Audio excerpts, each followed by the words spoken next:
Word origins can be a source of information in an unusual way. Consider the origin of the word frank. To quote a quoted passage shown on the screen, quote, frank, literally free. The freedom may be in regard to one's own opinions, which is the same as openness, or in regard to things belonging to others, where the freedom may go so far as to be unpleasant, or it may disregard conventional ideas as to reticence. Hence, while openness is consistent with timidity, frankness implies some degree of boldness.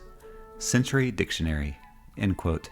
Why mention frank? Well, because an anonymous identity by the name of Frank on Twitter makes a bold claim. It is a claim that quickly devolves into discussion and rampant speculation for bears and bulls alike. What is that claim? It goes like this. What if Solana went to the moon at 1,000 US dollars per 1 Solana? This year, Solana is trading around $100 USD, so it's not completely unthinkable, except what caught my eye was a little claim that was so interesting, I decided to drill into it more and produce this episode. The little claim was that on any given day, over the last several weeks, Solana follows a 5% ratio to Ethereum. That caught my eye, so I decided to look into it a bit more, and it was pretty surprising. Let's go over the data. You see, I've got 4 columns of data.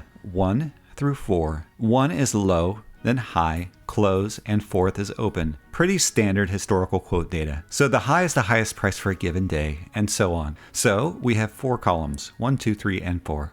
Now here's the first question. Do the low, high, open, and close? Which one of these 4 prices exhibits this alleged 5% ratio? And the answer is surprising. It turns out that all 4 prices move at the same relative pace within this 5% ratio. Before I continue, let me explain something about this ratio. Remember, what we are doing is taking the price of Solana and dividing that by Ethereum. When we do that, we get a number. Now, Solana trades, again, around $100 USD each.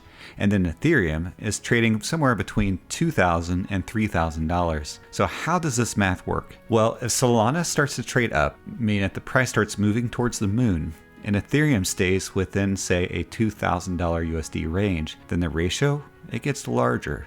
Okay, why is that?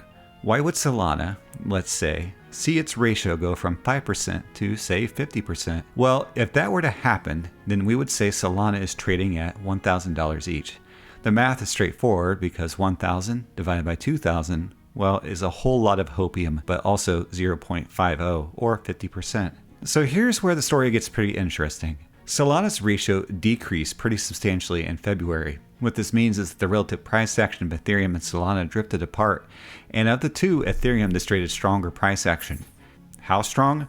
Well, on February 8th, the numbers show 0.037 or 3.7%. That's showing Solana, relative to Ethereum, isn't performing better than Ethereum. And as of the time I'm writing the script, this ratio is about to hit 3.05%. So if we take the last 3 months, Solana is not demonstrating a growth trajectory when compared to Ethereum. This ratio, it uncovers a secret hidden in the data. Consider the chart of the 2 prices of these assets as shown on the screen. Can you make sense of this hidden message to identify if Solana is on a bear or bullish cycle relative to Ethereum?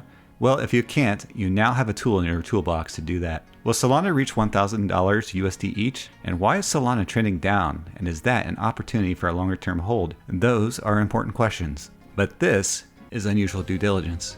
I am your host, Poseidon, God of the Sea. In today's episode, I went over a ratio to explain why Solana is underperforming relative to Ethereum, and how you can use the ratio to track performance of your other favorites relative to one another, or their parent chains. You never know what you'll find out there. Maybe, just maybe, it'll be frank. Make waves, my friends.